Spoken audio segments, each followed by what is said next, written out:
Peace and blessings, family. I'm going live this early afternoon. I got some calls and stuff later today, but I thought I'd come out here and go live with you all. So come on in the room. Everybody come on in. I see a lot of you on here. Come on in. Let me know in the chat where you from.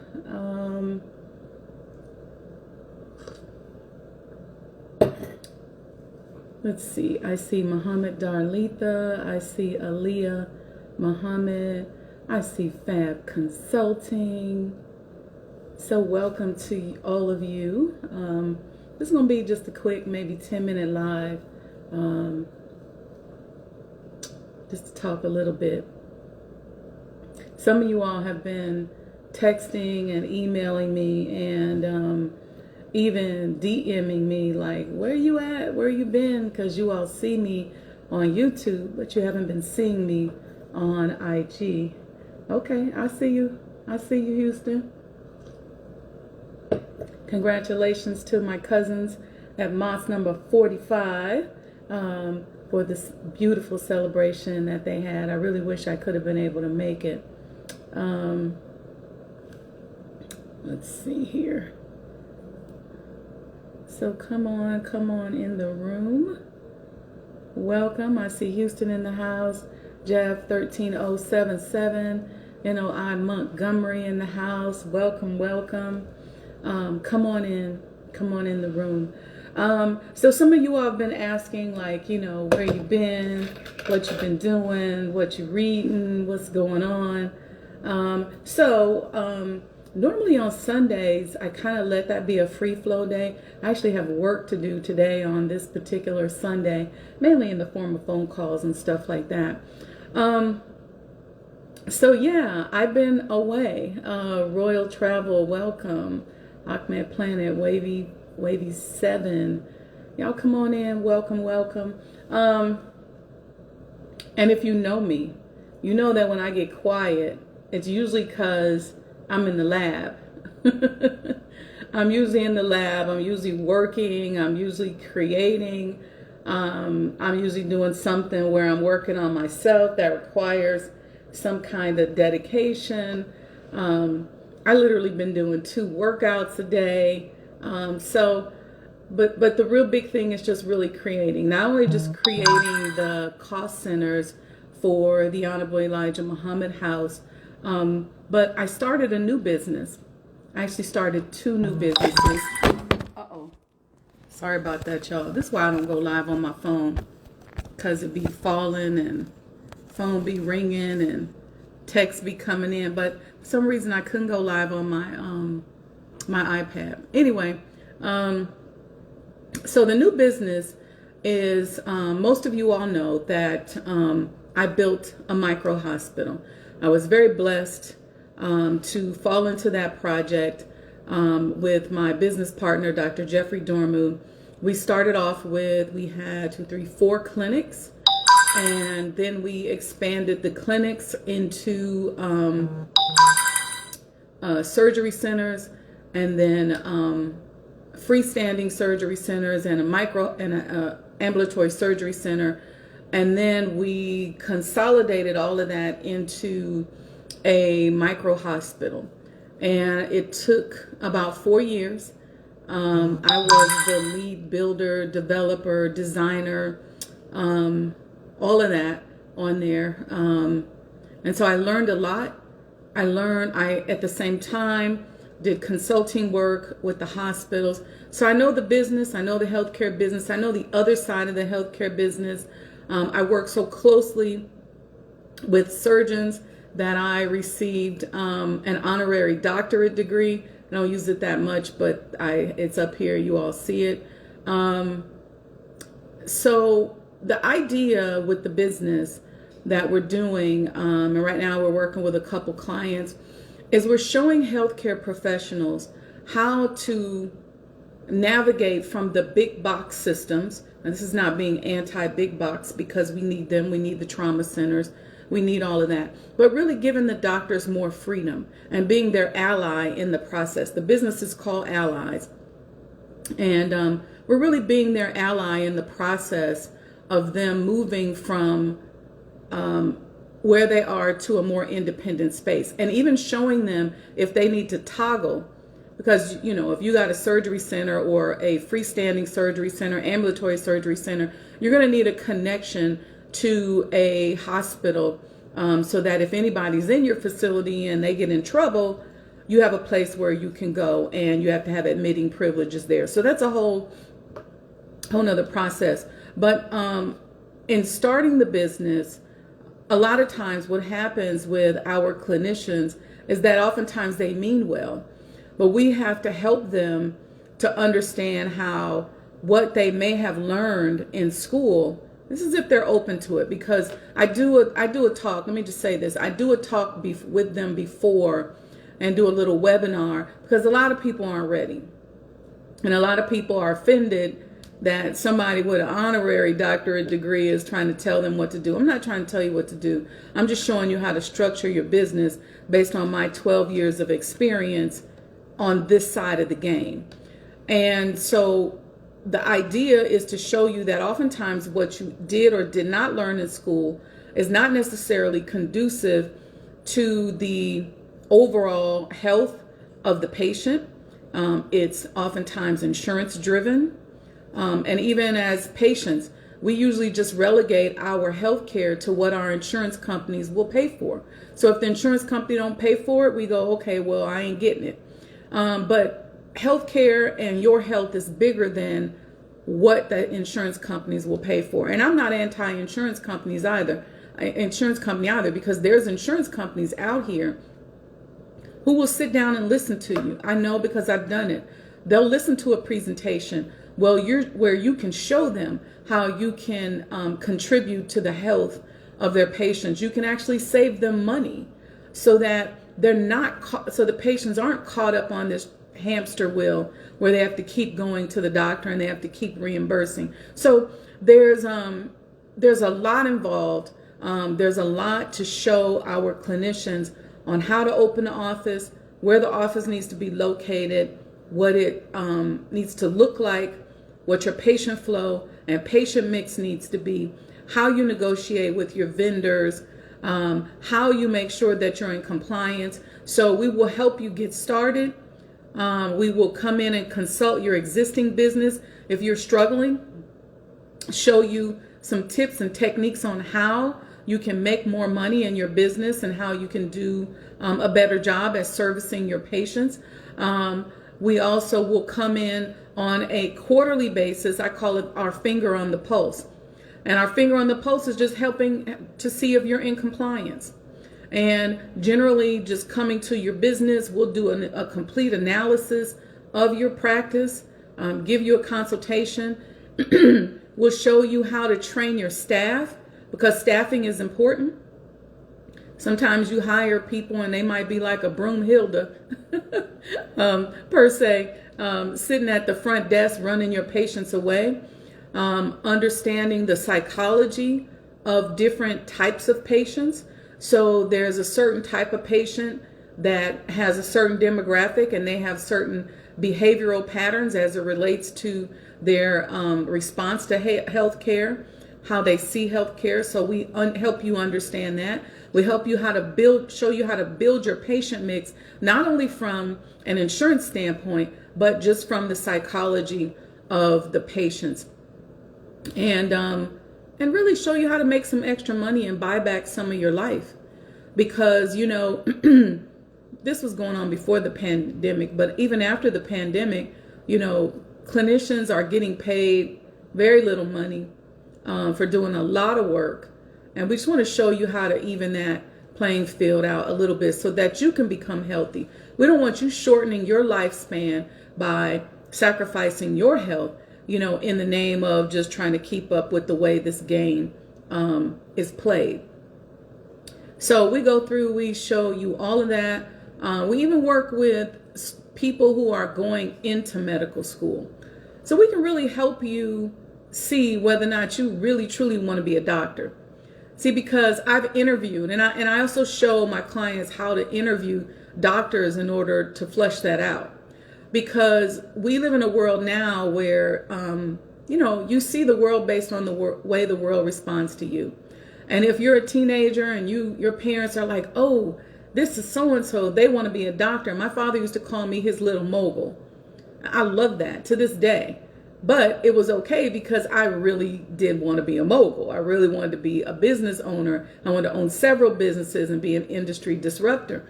But what if your parents are saying, this is my neurosurgeon, this is my vascular surgeon, this is my new OBGYN, my baby. What if you really don't want to do that and you're just doing it because it sounds good? I mean, I've interviewed doctors who would say to me, they just graduated, they just come out and they say, but I don't like blood. It's like, are you serious?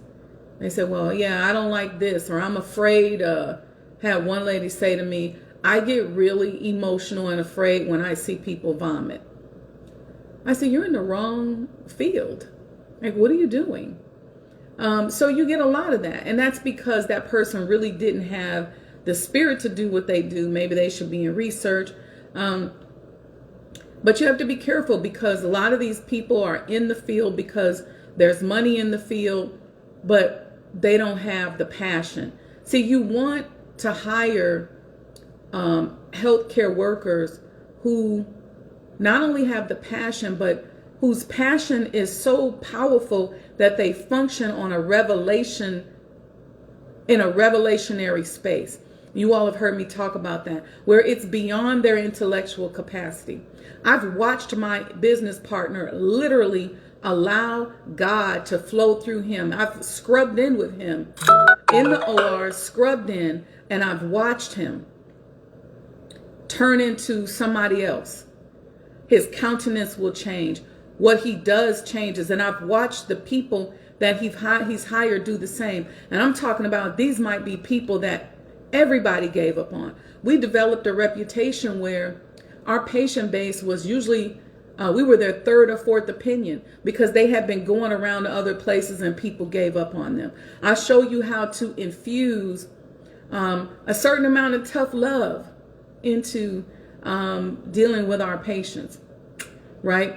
And a lot of people got that, and this is no put down to any of our black doctors out here or or doctors of color. Just remember that it's not the fact that you're a doctor of color. You have to have the right mentality. And so, we talk about that. Well, but the main thing is not only getting you ready spiritually and mentally, but just showing you how to play the game, how to navigate it. I've been in this industry now for 12 years, kind of stumbled up on it. But I've dealt with everything from the healthcare gangsters, the healthcare gangbangers and set trippers who have threatened our lives. That's real talk.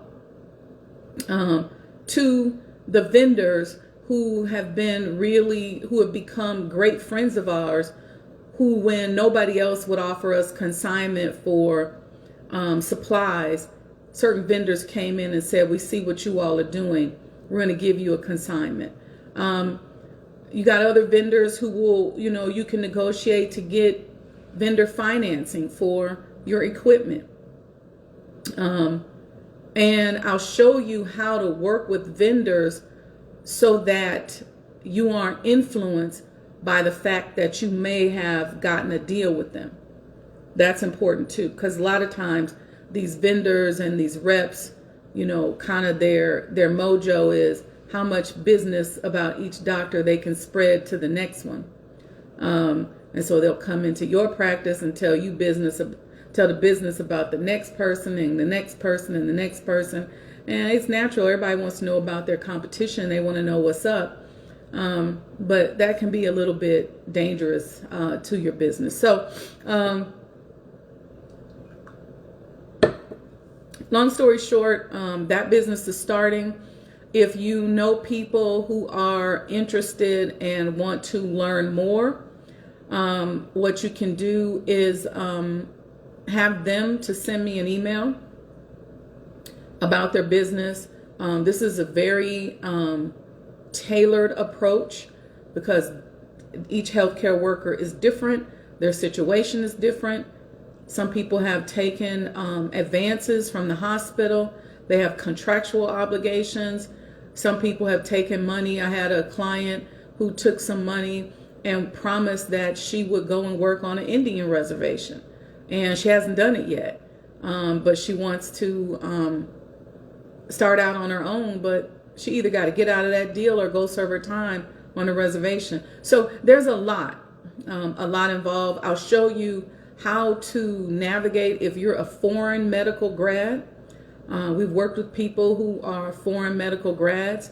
The challenge is if you become a foreign medical grad and you go into the hospital, they're not going to see you as a doctor because you technically don't have a state license unless you see a lot of foreign medical grads while they're studying for the USMLE. They'll go out and get some kind of license or certification just so they can be in the hospital. Some of them become x-ray techs, ultrasound techs, something that takes them 60, 90 days. Some of them will even go and become medical assistants.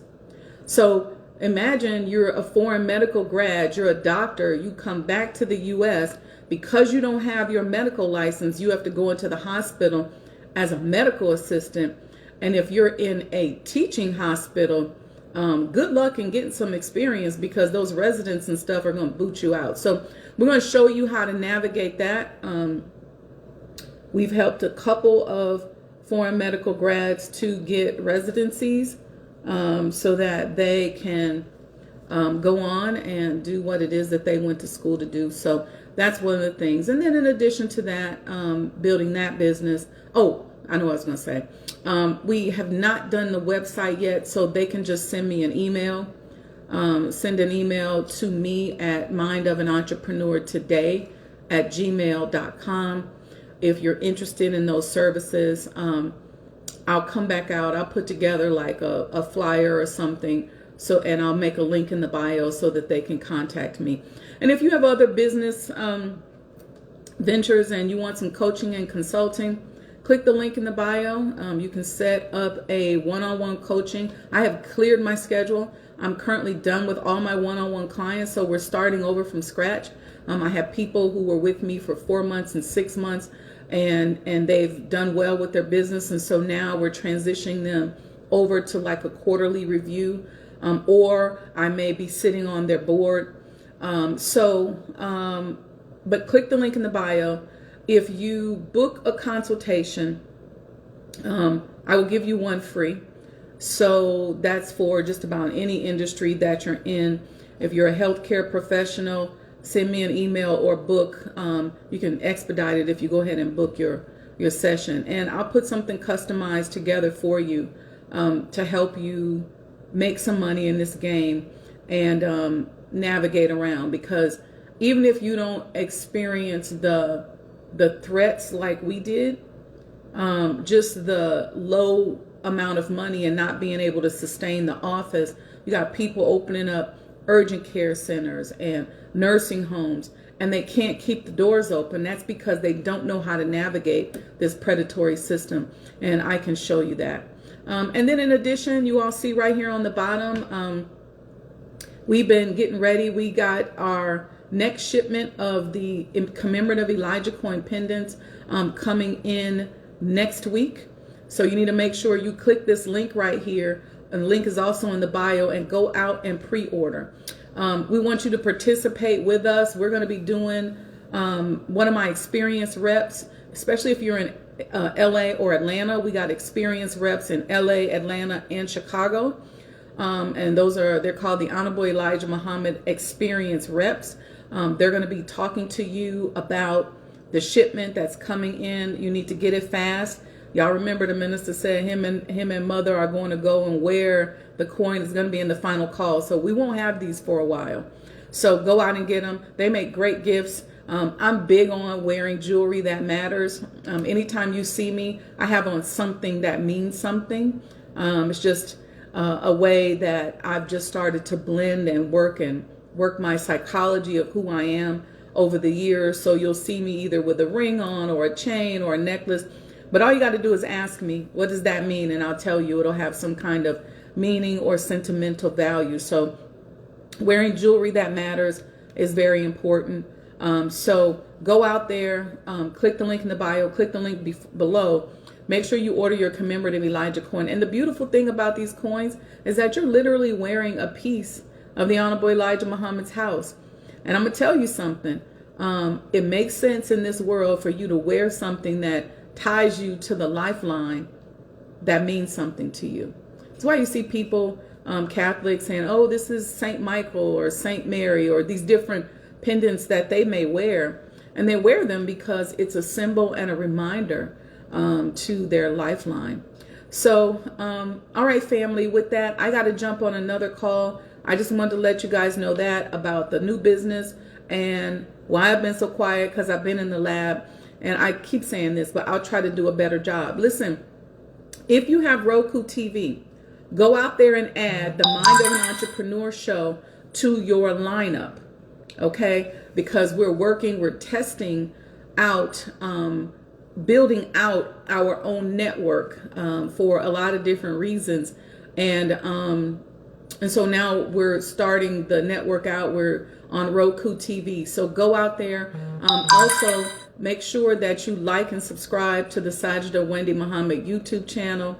And again, get your commemorative Elijah coins today. All right, family. Peace and blessings. I'm out of here. And inshallah, I'll be back soon. Otherwise, I'll see you all Wednesday for the Mind of an Entrepreneur show. I got my cousin on this week. His name is Trevin Coleman Avant, and he has an incredible workout program. It's a lifestyle program. He has a new book out. So you'll be hearing, I'll be posting a few of his videos and stuff like that. But we're going to talk to him Wednesday. So for those of you who are into fitness and you want to figure out how to monetize your fitness game or your fitness passion, this will be the show for you, because that's important, right? Can y'all just hear me? I've been busy. I've been literally doing like 2 workouts a day. Why? Because it's important. All right. Peace and blessings, family, and happy Sunday. And may Allah bless you all. Peace.